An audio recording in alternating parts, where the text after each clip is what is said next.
자, 히브리서 11장 1절에서 믿음은 바라는 것들의 실상이라고 말씀을 했어요. 이거 보이지 않는 것들의 증거다. 참 쉽지 않은 길이에요. 왜냐하면 우리 주님이 가라고 명하신 길이 넓은 길이 아니거든요. 초라하고 좁은 길이죠. 우리가 믿음으로 선포하고 나아가지만 보이지 않는 것들에 대한 그런 두려움이 있는 거예요. 정말 이 길 끝에 정말 뭐가 있을까? 정말 이 길이 확실한 거야? 그런 마음이 있죠. 물론 저에게도 그런 마음이 있곤 합니다. 다시 또 믿음 안에서 그것들을 정비하고 또 한 걸음 나아가고 또 한 걸음 나아가고 그 길을 계속 반복해 나가는 거죠.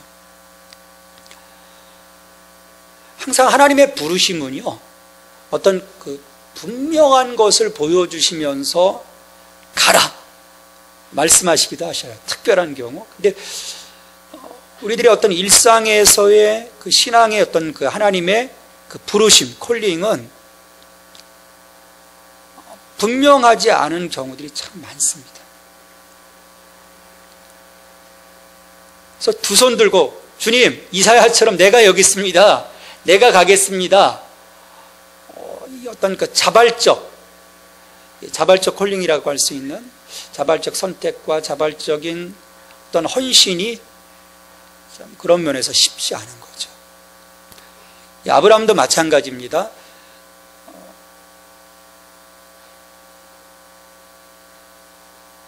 이제는 그 인생의 항원기에서 자신의 삶을 이제 마무리해야 될 그 시점에서 하나님은 아브라함을 부르시거든요.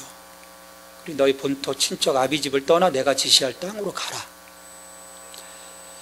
이 창세기 12장에서 하나님이 아브라함에게 말씀하셨을 때 보면 정말 명확한 것은 하나도 없어요. 내가 지시할 땅으로 가라는 거였었지, 구체적으로 하나님이 땅을 보여주시고 그리고 하나님이 어떤 로드맵을 가지시고 이렇게 내가 너를 이끌어 갈 거야 말씀하시지 않았어요. 지금 경수도 끊어지고 아이도 남을 수 없는 그런 상황 속에서 또 하나님은 내가 자손을 너희에게 줄 것이고 바다의 모래알처럼 너희 민족을 크게 할 것이다. 지금 나의 어떤 상황을 보면 미래에 펼쳐질 그림이 그려지지 않는 그런 상황에서 하나님은 아브라함을 부르시거든요. 근데 그가 갈 바를 알지 못하고 나갑니다. 세상에서 볼 때는, 세상의 많은 사람들이 볼 때는 그것이 어리석은 선택인 거죠. 아마 갈대아 우르에서 떠나 하란으로 가서 하란에서 이렇게 떠나갈 때 사람들이 좀 의아한 눈으로 쳐다보았을지도 몰라요. 그게 세상의 시선이거든요.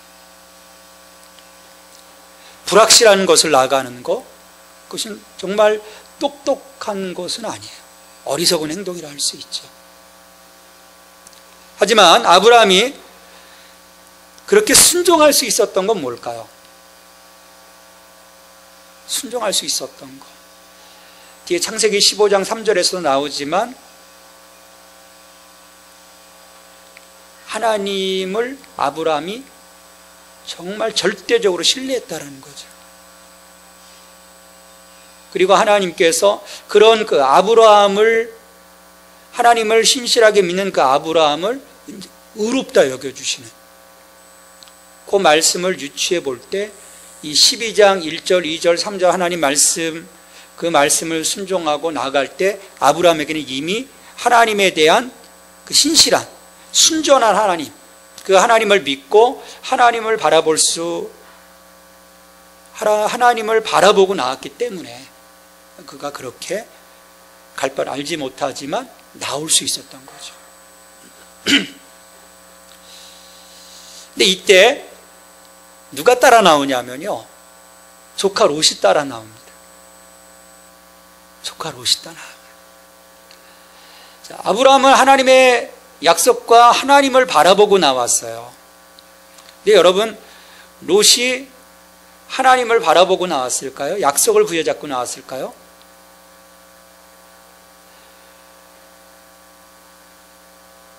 아브라함을 바라보고 나와요. 아브라함을 바라보고 나옵니다. 왜냐하면 자기 아버지도 죽고 이제 의지할 사람이 삼촌 아브라함인 거예요. 아브라함을 따라 나오죠.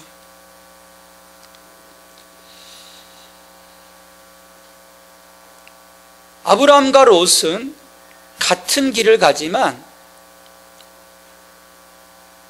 이 두 사람이 바라보고 있는 시선이 다른 거예요.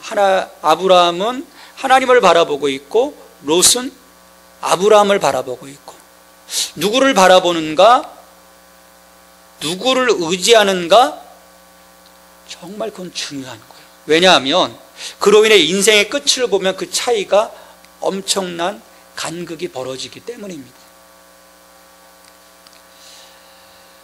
창세기 12장 1절, 2절, 3절에서 하나님이 부르심을 받고 가나안 땅에 거하라, 그리고 순종하며 나아갔는데요, 12장에서 보면은 위기가 오죠. 가뭄이 오면서 하나님이 가나안 땅을 떠나지 말라고 하셨을 때 애굽의 풍성한 곡식 때문에 애굽으로 내려가 고초를 당합니다.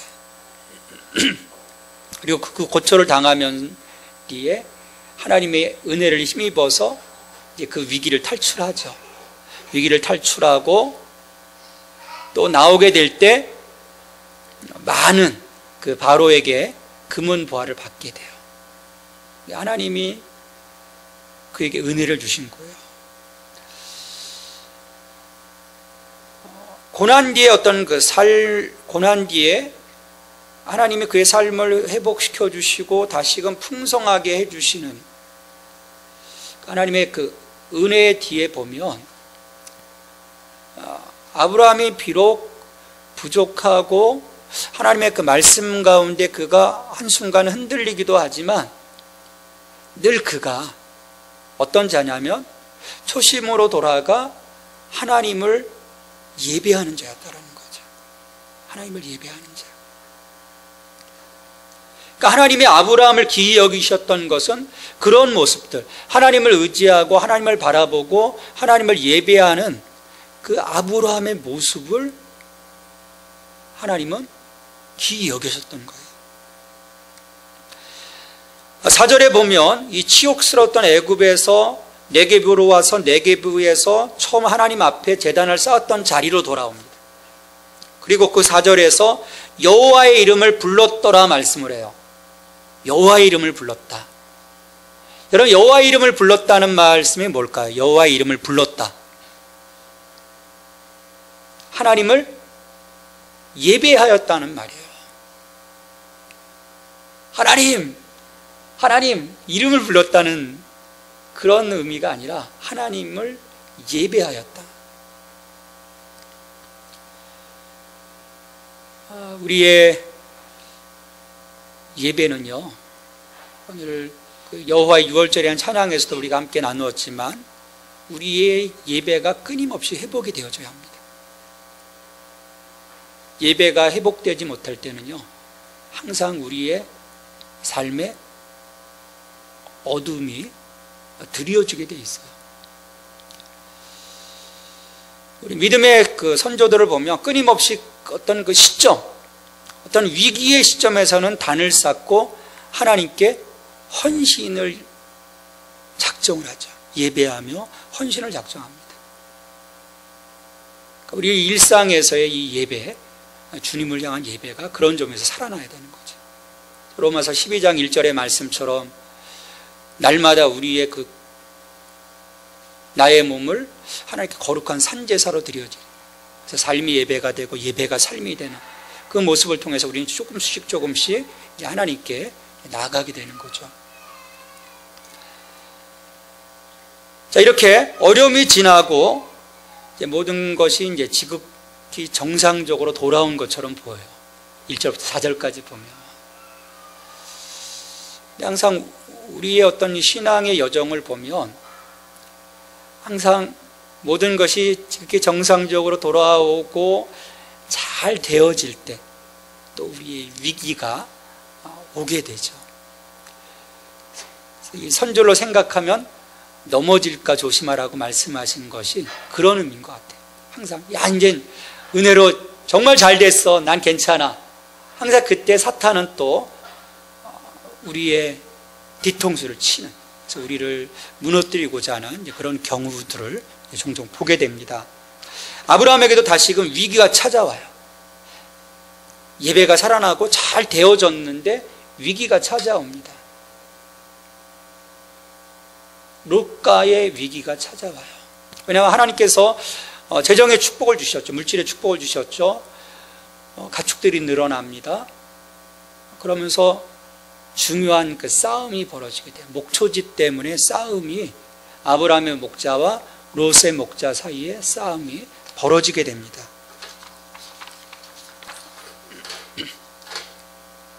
왜냐하면 땅이 그들이 동거하기에 넉넉하지 못한 거예요. 성지에 가서 그 팔레스타인 땅을 보면 목초지가 넉넉하지 않습니다. 이 양들이 도대체 어떻게 뭘 먹고 사나 그럴 정도로 넉넉하지가 않아요. 물도 귀합니다. 그러다 보니까 이 목초지에 인한 분쟁들이 많은 거예요. 좋은 목초지를 차지하기 위해서죠. 저는 이 모습을 보면요, 우리의 이 세상, 우리의 사회를 좀 보는 것 같아요. 아브라함과 모세의 모습 속에서 보면 좋은 것을 차지하기 위해서, 더 좋은 것을 소유하기 위해서, 더 좋은 자리를 차지하기 위해서 결코 손해보지 않으려고 또 싸우고 또 싸우는 그런 것이 오늘 우리들의 모습이 아닌가 생각을 합니다. 자, 이때 내가 누구를 바라보고 나가는가, 어디를 보고 살아가는가, 거기에 따라 그 선택이 달라지죠. 이런 상황들, 왜냐하면 끊임없이 이 상황들이 펼쳐져요. 직장 가서 일하는 우리 지체들과 얘기하다 보면 이런 갈등들이 어떻게 해야 돼요? 이런 상황 속에서 어떻게 합니까? 어떻게 하는 것이 정말 바른 선택일까요? 그런 고민들을 해요. 근데 내 안에 분명한 그 믿음의 패러다임과 하나님의 나라와 하나님의 의를 구하는 우선순위가 세워져 있다면 우리 선택은 쉬워지는 거죠. 그 시선을 갖고 있었던 아브라함이 먼저 롯에게 이야기를 하죠. 야, 우리는 가족이다. 서로 다투지 말자. 내가 너에게 양보할게. 앞에 있는 땅들을 바라보고 네가 좌하면 나는 우할 것이고 네가 우편을 택하면 나는 좌편을 택할게. 네가 좋은 것을 먼저 선택해라고 이야기를 하죠. 그러면 이 선택권을 양보할 수 있다는 거 뭐라고 생각하십니까?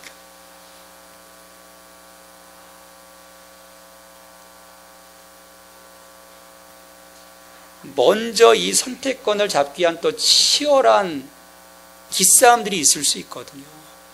우리의 삶을 보면 아브라함과 롯 사이에 그런 긴장은 없었던 거예요. 왜? 이미 아브라함은 바라보는 것이 달랐던 거죠. 선택권을 줬고 그 선택권을 부여잡은 롯은 즉각적인 자기 마음에 끌리는 대로 이제 선택을 하게 되는 거죠.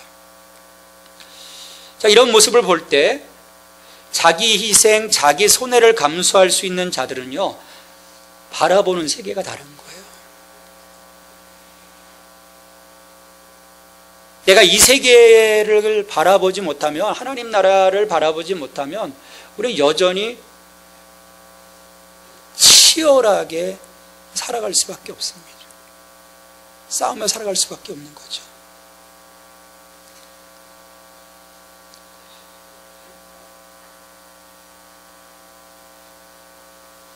아래를 바라보는 자, 위를 바라보는 자, 그 차이가 이 아브라함과 롯의 모습을 통해서 분명하게 보여지는 거예요.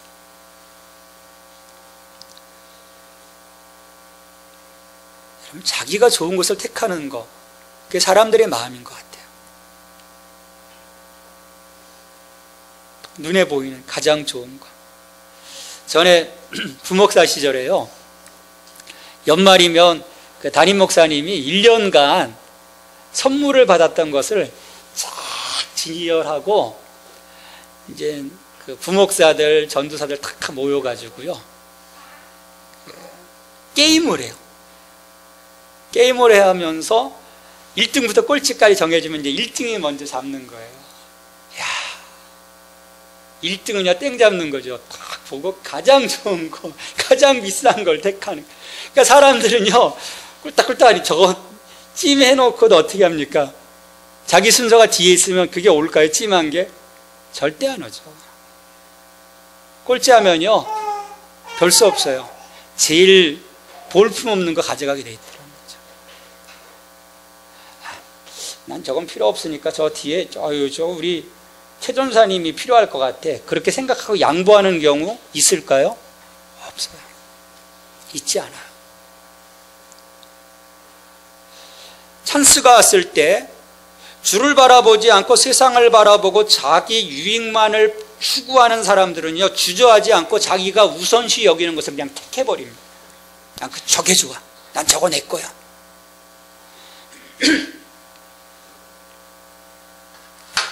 롯이 그랬어요. 그는 이미 자기 마음속에 그리고 있는 땅이 있었던 거예요.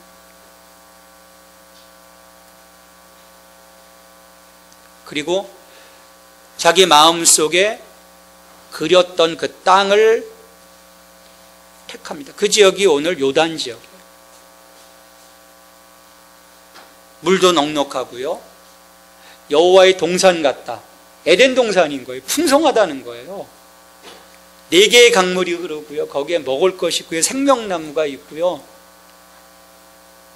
풍성한 파라다이스라는 게 파라다이스. 애굽 땅과 같다. 그 당시 애굽은 젖줄입니다. 그 근동지방의 젖줄이에요. 나일강이 있기 때문에 풍성합니다. 그래서 가뭄이 들면 다 애굽으로 가서 곡식들을 구해와요. 그 땅과 같다는 거예요. 자, 롯의 눈으로 바라볼 때는 너무나 황홀한 땅인 거예요. 근데 하나님의 눈으로 바라볼 때는 이 땅은 소돔과 고모라는 죽어가고 있는 땅이었습니다. 죽어가고 있는 땅이에요.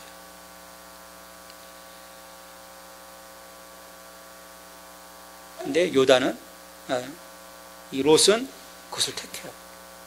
하나님이 심판하기로 작정하신 곳인데 그곳을 선택합니다. 13절 말씀해 보면 소돔 사람은 여호와 앞에 악하며 큰 죄인이었더라 말씀을 해요. 큰 죄인이었다. 하나님이 심판하시기로 작정하신 땅이라는 거죠.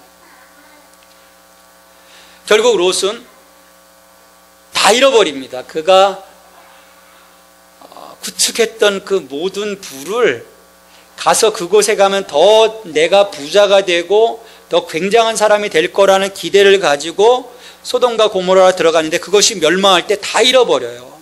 아내마저 잃어버립니다. 그가 큰 발전으로 여겼던 것이 결국 파멸이 되고 말아요. 이 어리석은 이들의 선택입니다. 어리석은 이들의 선택이죠. 그것은 자기 욕심으로, 자기 만족으로 눈을 들어서 그것을 주목하여 바라보았기 때문입니다. 우리의 이 선택은요, 불안하다는 거예요. 불안전합니다. 자기가 잘할 수 있는 것 같잖아요. 어떤 분은요, 야, 이 땅에 투자하면 너 대박 날 수 있어. 그 소리에 그 땅을 보니까 괜찮은 거예요. 그 땅을 샀어요. 그 땅이 어떤 땅인지 아십니까? 나대지였어요. 도로가 없는 거예요. 지적도를 제대로 못 본 거예요. 완전히 사기를 당한 거죠. 우리가 바라보는 것은 그런 것들입니다. 잘못된 선택인 거죠. 왜? 내 욕심의 눈으로 바라보면요, 자그마한 문제점들, 거기에 드러나고 있는 사인들을 우리가 볼 수가 없어요. 한번 거기에 완전 꽂혀버리면 하나님이 계속해서 뭔가 증거들을 계속 보여주시고 그 길은 가면 너 죽어, 너 다 망하는 길이야 라고 말씀하심에도 불구하고 그냥 선택하고 가는 거예요. 안타까운 거죠. 왜? 그 끝은 파멸인데.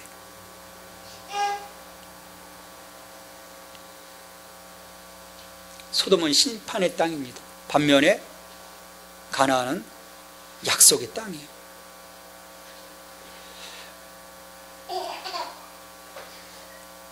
탐욕의 눈으로 소돔을 택한 이 롯이 떠나가고 남은 아브라함이 선택할 수밖에 없는 땅은 어떤 땅입니까? 가나안 땅인 거예요. 근데 그 땅은 이미 하나님이 품고 계셨던 땅이에요. 하나님이 이미 작심하시고 아브라함에게 지시할 땅이었던 거예요.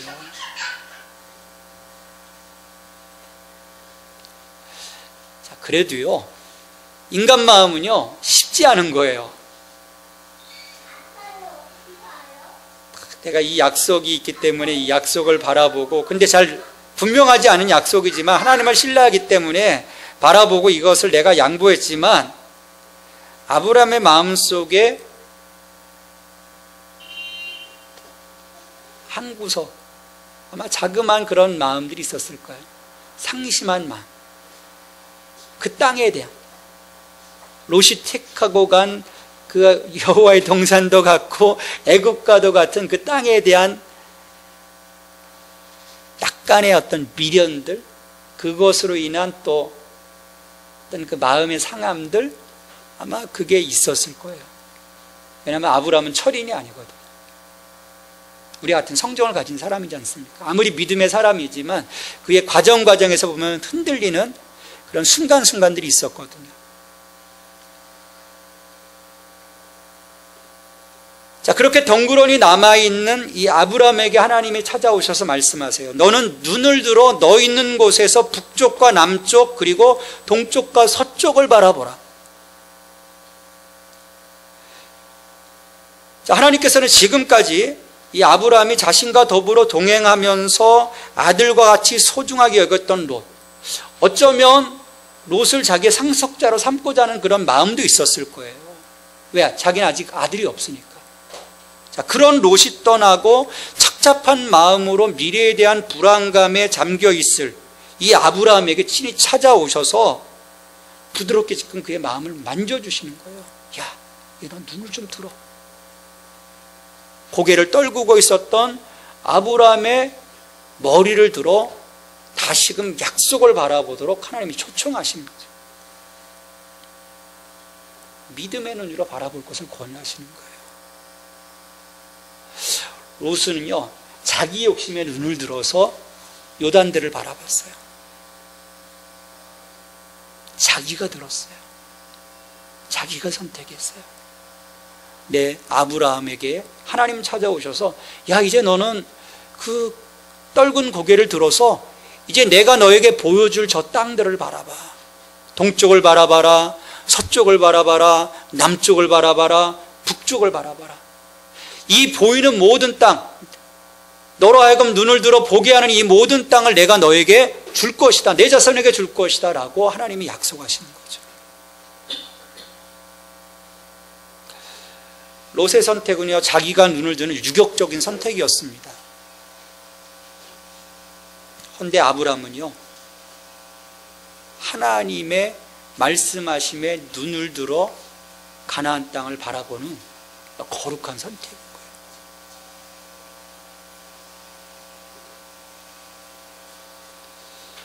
여러분, 여기에 중요한 원칙이 있습니다. 하나님의 기업은요, 내가 택하는 것이 아니에요. 하나님이 내게 주시는 것입니다. 롯은 자기의 기업을 자기가 택해 나가서 다 잃어버렸지만 아브라함은 하나님께서 주시는 그 기업을 쫓아가 순종하여 그 땅을 기업으로 받습니다. 사람들은요, 자신이 바라보고 자신이 택하고 자신이 소유하려고 합니다. 그러면 소돔과 고모라의 결과밖에 주어지지 않아요. 영원하지 못합니다. 우리가 약속으로 받아야 해요. 하나님이 우리에게 주셔야 합니다. 이를 위해 우리는 끊임없이 하나님의 말씀에 귀를 기울이고 하나님의 인도하심을 우리가 따를 수 있어야 돼요. 약속하신 아브라함에게 명하셨습니다. 너는 일어나 그 땅을 종과 횡으로 두루 다녀보라. 내가 그것을 너에게 주리라. 이제는 바라보는 것으로 붙이지 말라는 거예요. 주실 건가? 바라보는 것이 아니라 이제 그 땅을 종과 행으로 다녀보라. 그 땅을 상징적으로 차지하는 행위를, 그 퍼포먼스를 하나님이 요청하시는 거예요. 지금은 아니지만 땅 밟게 하시라는 거예요. 무력하게 주저앉아 있지 말고 믿음으로 선포하며 나가라는 것입니다. 여러분, 이것이 인생의 시간 낭비가 될 거라고 생각하십니까? 하나님, 난 좀 더 분명한 걸 원해요. 지금 뭔가 될 수 있는 걸 보여주세요. 멀리 있는 거 너무 시간 낭비 아닐까요, 하나님? 난 지금이 더 급해요. 우리가 말할 수 있겠죠. 네, 하지만 하나님이 말씀하심에 순종하며 나가는 것, 그것은 결코 시간 낭비가 아닙니다. 여러분, 전능자의 그늘이라는 책을 읽어보셨는지? 전능자의 그늘. 에콰도르 선교사인 짐 엘리엇의 부인이 이제 그의 일기를 모아 쓴 책이에요. 짐 엘리엇은 에콰도르 이제 선교사로서 28세인가요? 28세 선교사로 그곳에 갑니다. 그래서 그 남미 에콰도르에 마지막 남아 있었던 그 살인 원주민들이 있어요. 아우카족이라고. 거기에 이제 복음을 전하기 위해서. 근데 이 아우카족들은 지난 수백 년간 외부에 침입해 오는 사람들, 외부에서 찾아오는 사람들 다 죽여버렸어요. 그 사람들에게 복음을 전하기 위해 이 5명의 선교사가 이 아우카족을 찾아갑니다. 그래서 그들의 그 거주지 근처의 강변에 경비행기를 착륙해서 거기에서 사람들과 며칠 접촉을 시도합니다. 또 사람들이 찾아왔었고. 그런데요, 결국은 이 5명의 선교사가 이 아우카족 전사들에 의해 도끼와 창으로 다 살해가 됩니다. 이때요, 미국에서 난리가 났어요. What a waste. 이게 무슨 낭비냐. 왜냐하면 유수의 대학들의 그 엘리트들인데 그 엘리트들이 지금 미국을 위해서 뭔가 헌신해야지, 저 남미 땅 에콰도르 거기 가서 그 아우카족 전도한다고 5명이 그냥 전도도 못하고 죽어버렸으니까 난리가 난 거예요. What a waste. 이게 무슨 낭비냐. 근데요, 낭비가 아니었어요. 이 살해당한 순교한 선교사님들의 부인들과 아이들이 아우카족을 찾아가요.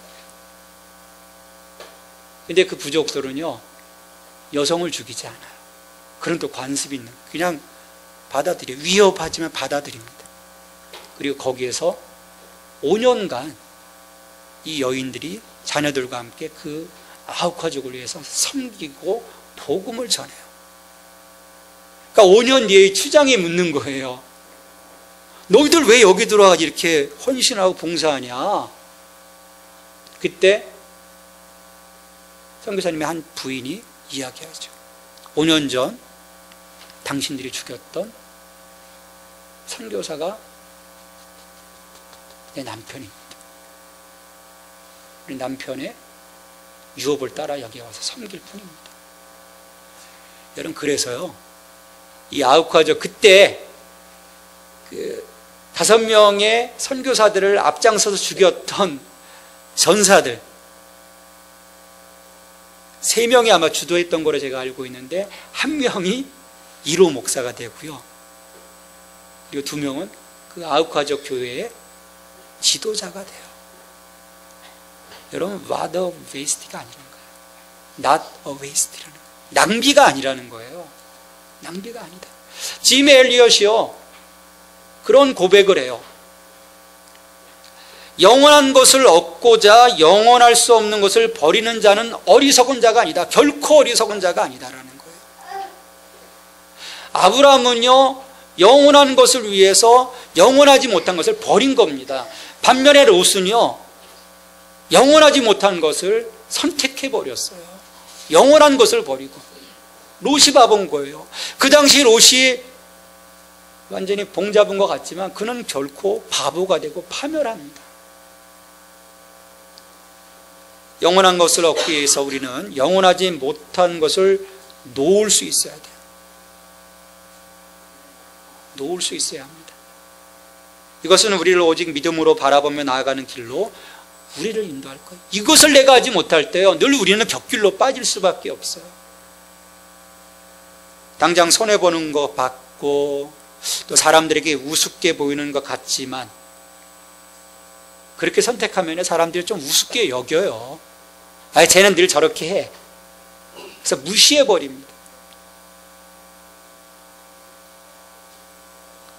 근데 그렇지 않아요. 그게 전부가 아닙니다. 하나님은 결국 우리를 승리의 자리로 이끌어 가실 것입니다. 그러게 우리는 내가 눈을 들어 나의 욕심과 나의 탐욕과 나의 그 세속적인 눈으로 세상을 바라보는 것이 아니라 주님의 눈으로, 주님의 시선으로, 나의 그 모든 시선을 주님께 올려드렸을 때 내 삶이 주의 역사가 되는 것입니다. 오직 믿음의 눈을 들어 세상을 바라보며 예수 그리스도의 부르심 앞에 우리가 온전히 우리의 삶을 세워가 하나님이 기뻐하시는 하나님 자녀로서의 삶을 살아가는 저와 여러분이 되기를 주님의 이름으로 축원합니다. 하나님, 감사합니다. 하나님, 저들 가운데 함께 하시고 늘 저희들에게 말씀하여 주시고 저희들에게 깨닫게 하여 주심을 감사드립니다. 하지만 하나님, 우리가 이 땅을 살아가며 우리 너무도 많이 흔들립니다. 너무도 많이 뒤로 물러섭니다. 주님, 세상 속에서 조금 손해보는 것 힘들어합니다. 다른 사람들에게 무시당하는 것 너무 어렵습니다. 주님, 우리의 믿음 때문에 당하는 모든 어려움들, 고난들, 무시들, 하나님 이것들을 넘어서서 이제 주님 바라볼 수 있도록 도와주시옵소서. 오직 믿음으로 눈을 들어 세상을 바라보게 하시고 영원하지 못한 것들을 우리가 쫓아가는 어리석은 자가 아니라 영원한 것을 바라보며 오늘도 믿음 안에서 한 걸음 한 걸음 나아갈 수 있는 저희들이 될 수 있도록 주님 역사하여 주시옵소서. 예수 그리스도의 이름으로 기도하옵나이다. 아멘.